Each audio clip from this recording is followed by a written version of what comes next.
Hey, what's up everybody? This is Austin Haynes with the Waking Justice Project, and this is your daily wake-up call. Here's what the corporatocracy is up to today, September 26th, 2019. You can visit our website at wakingjustice.org for more details. Here are the headlines.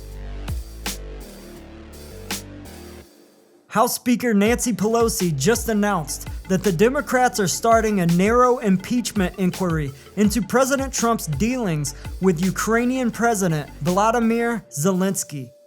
Pelosi says the inquiry was prompted by a recent whistleblower complaint that claims Trump had tried to pressure Zelensky to investigate Joe Biden's prior dealings in the Ukraine, back when Biden was vice president under Obama. Democratic frontrunners Bernie Sanders and Elizabeth Warren say they support the impeachment inquiry. But anti-corruption candidate Tulsi Gabbard says most Americans will likely not consider the evidence against Trump as a very compelling case for his impeachment. And that an impeachment at this stage would be terribly divisive for this country. Of course, corporate news outlets seem quite enthusiastic about the impeachment. And as to be expected, they're reporting with the narrow frame that Pelosi prescribed. That Trump tried to bribe a foreign leader for political gain. But independent journalists are slamming the Democrats' strategy. As Krystal Ball, the co-host of Rising, said on her show, quote, "No one is surprised that Trump would try to blackmail a foreign country to research the corruption of an opposition candidate. He literally ran on the promise to, quote, lock her up and to, quote, drain the swamp of corruption in Washington. And what Trump was doing was pressuring Ukraine to reveal actual potential corruption by Joe Biden. So the Democrats' strategy is that Trump's corruption is worse than Biden's corruption? Seriously? That's the case you want to make? This is insane, Krystal said. And Kyle Kulinski of The Kyle Kulinski Show goes further. He asks, should Trump have to bribe the Ukrainian president to get dirt on Biden? No, of course not, Kyle says. It's an abuse of power. It would be like, say, outgoing President Barack Obama directing the CIA to spy on candidate Trump in the run-up to the general election. That's like, quote, Watergate on steroids, Kyle said. Kyle keeps going. What Trump did here to get dirt on Biden is literally exactly what Hillary did to Trump in the 2016 election.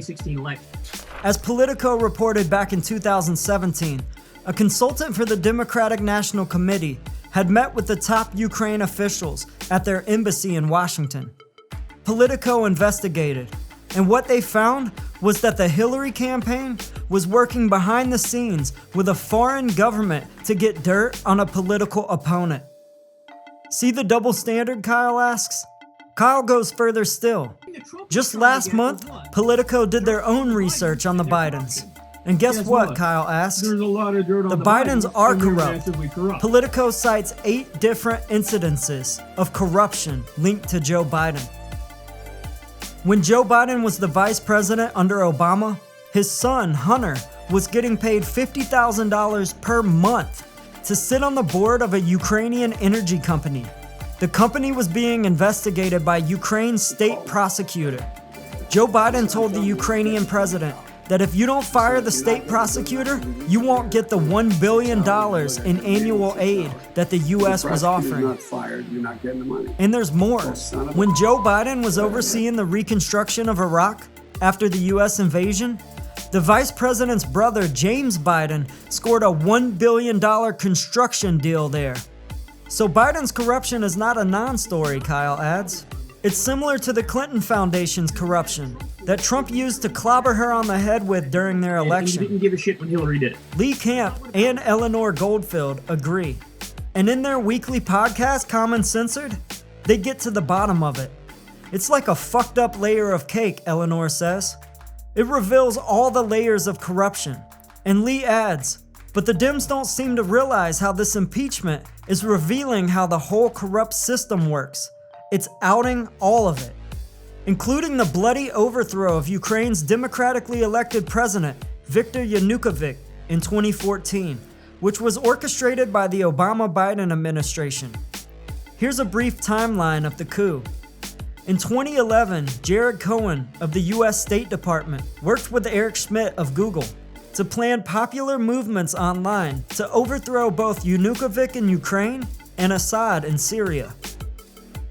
In 2013, the first tech camp for training far-right neo-Nazi Ukrainians on how to organize mass demonstrations was held inside the US Embassy in Kiev.